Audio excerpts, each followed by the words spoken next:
Judge held a tuned shoe over it and dipped it in. The shoe melted into a puddle of paint. My knees get wobbly just thinking about it. Eddie got a tip that Acme's will was missing. Not only that, the will left Toontown to us Toons.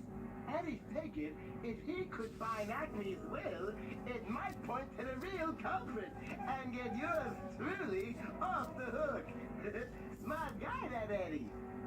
When he got back to his office, he took a look, a glimpse, a gander at the patty cake picture, and he noticed something.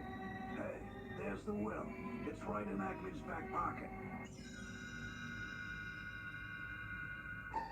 That's when I popped up. You've got to help me, Eddie. What are you doing here? The police are looking for you. I didn't do it, I swear. Last night I went to see Jessie in the dressing room, but she was gone. I even found some blank paper and wrote her a love letter. I'm innocent, Eddie. Please help me. Yeah. I'll see what I can do. I gave him a big smack on the lip. How can I repay you? For starters, don't ever kiss me again. That night, Eddie sneaked into Jessica's dressing room to look for the Oh, window. the baby finally Yeah, sleeping. noise. Then everything went black. Come here, The next honey. thing he knew, I'm he gonna was put you sitting in down a so don't chair, make a treat. looking up at Judge Doom, Jessica, and the Weasel. Searching for something, Mr. Valiant? Yeah, Acme's will. Seen it? He had no will. Take him downtown, boys. Downtown, Toontown. Eddie's face went pale. Oh no, not Toontown. The Weasels got some paint cans and brushes and took Eddie into the Toontown tunnel. You know, Valiant, in Toontown, we got a way of handling people who are big-headed. A few minutes later, Eddie came shooting out of the tunnel. His head was painted in the shape of a toon pig. Ooh, after Eddie scratched off the toon head, he found me in a restaurant, entertaining the folks. He grabbed me by the ears and yanked me into a back room. I'm risking my neck, and you're singing and dancing? Well, Eddie, my philosophy is, if you don't have a sense of humor, you're better off dead. Just then, we heard a commotion out front. It was Judge Doom. I know the rabbit's here. This should bring him out. No toon can resist it. He knocked on the wall. Shave and a haircut. Finally, I couldn't stand it anymore. Okay. Too bad. All right, let's go. The judge held my trial right there. Roger Rabbit, you are guilty as charged. I sentence you to the dip. Oh no! My goose is cooked, my ash is slung, my fate is incomplete. That's when Eddie spoke up. Doesn't the prisoner get a last request? I think he wants a soda. I do? Yes, you do. He handed me the soda, and I took a sip. Just like before, my head turned into a giant whistle and let out a blast. While everybody held their ears, Eddie and I ran outside. I spotted a pal of mine, Benny the cab. We hopped in, but Eddie couldn't figure out the controls. What do? Benny raced his engine.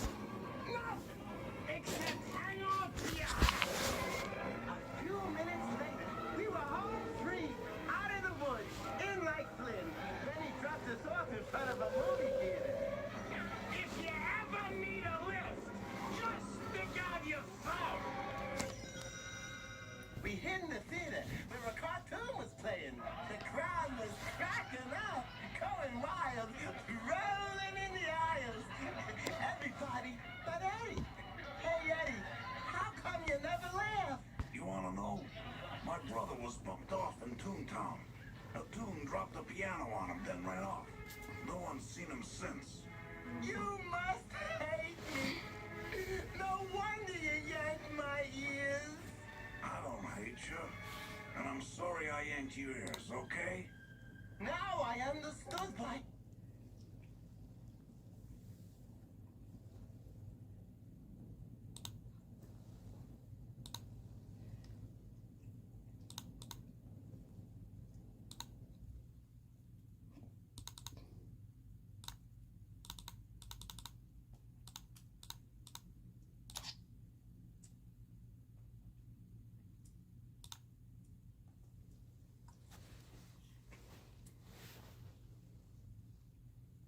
Okay, let's go.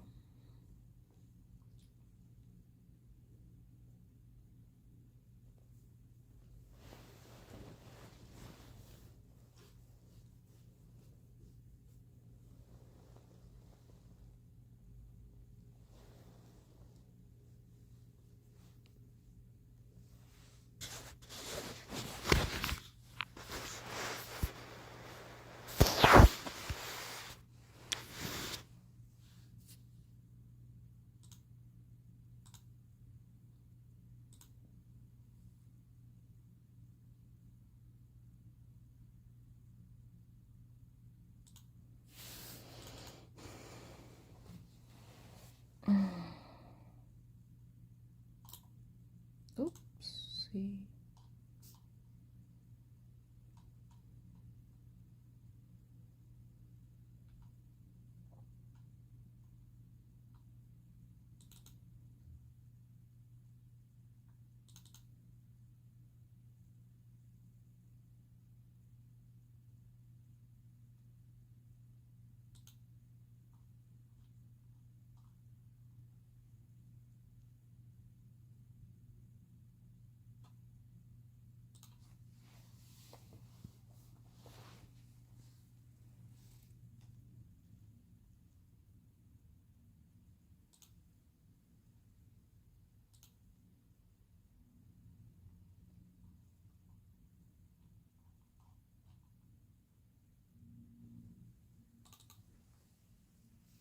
The Tao Te Ching, or The Tao and Its Characteristics, by Lao Tzu, translated by James Legge. Part 1, Chapter 1, 1. The Tao that can be trodden is not the enduring and unchanging Tao. The name that can be named is not the enduring and unchanging name. 2. Conceived of as having no name, it is the originator of heaven and earth. Conceived of as having a name, it is the mother of all things. 3. Always without desire we must be found. If its deep mystery we would sound, but if desire always within us be, its outer fringe is all that we shall Hey, see. sweet boy. 4. Under these two aspects, it is really the same, but as development takes place, it receives the different names. Together we call them the mystery. Where the mystery is the deepest All right, is let's the go. gate of all that is subtle and wonderful. Chapter 2, 1. All men in the world know the beauty of the beautiful, and in doing this, they have the idea of what ugliness is. They all know the skill of the skillful, and in doing this, they have the idea of what the want of skill is. 2. So it is that existence and non-existence give birth the one to the idea of the other, that difficulty and ease produce the one, the idea of the other. All right, That let's length go. and Let's shortness go. fashion out the one, the figure of the other. That the ideas of height and lowness arise from the contrast of the one with the other. That the musical notes and tones become harmonious through the relation of one with another. And that being before and behind give the idea of one following another. 3. Therefore, the sage manages affairs without doing anything, and conveys his instructions without the use of speech. 4. All things spring up, and there is not one which declines to show itself. They grow, and there is no claim made for their ownership. They go through their processes, and there is no exception of a reward for the results. The work is accomplished, and there is no resting in it as an achievement. The work is done, but how, no one can see. 'Tis this that makes the power not cease to be. Chapter 3, 1. Not to value and employ men of superior ability is the way to keep the people from rivalry among themselves. Not to prize articles which are difficult to procure is the way to keep them from becoming thieves. Not to show them what is likely to excite their desires is the way to keep their minds from disorder. 2. Therefore the sage, in the exercise of his government, empties their minds, fills their bellies, weakens their wills, and strengthens their bones. 3. He constantly tries to keep them without knowledge and without desire, and where there are those who have knowledge, to keep them from presuming to act on it. When there is this abstinence from action, good order is universal. Chapter 4. 1. The Tao is like the emptiness of a vessel, and in our employment of it, we must be on our guard against all fullness. How deep and unfathomable it is, as if it were the honored ancestor of all things. 2. We should blunt our sharp points and unravel the complications of things.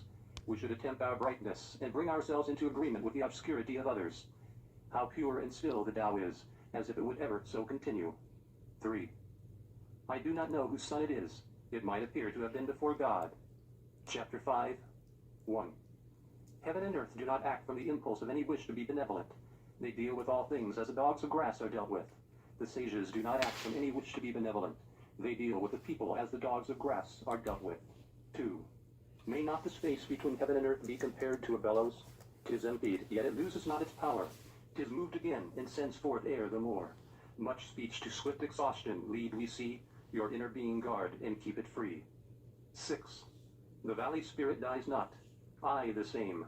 The female mystery thus do we name. Its gate from which at first they issued forth is called the root from which grew heaven and earth. Long and unbroken does its power remain, used gently and without the touch of pain. Chapter 7. 1. Heaven is long enduring and earth continues long. The reason why heaven and earth are able to endure and continue thus long is because they do not live of or for themselves. This is how they are